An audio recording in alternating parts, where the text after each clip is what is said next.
येणाऱ्या 25 तारखेला विवाह पंचमी आहे। याच दिवशी प्रभू श्रीराम आणि माता सीतेचा दिव्य विवाह संपन्न झाला। पण याच दिवशी प्रभू श्रीरामांनी माता सीतेला एक पवित्र वचन दिले होते।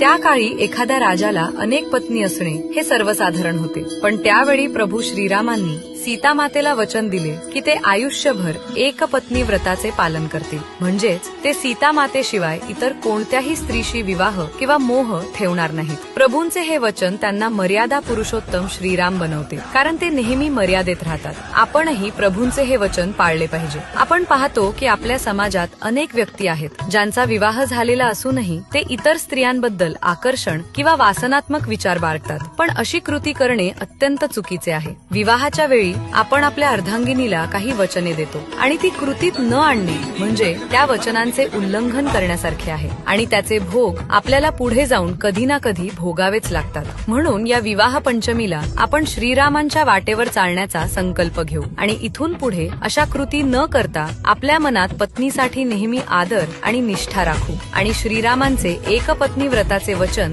संपूर्ण आयुष्यभर पाळू।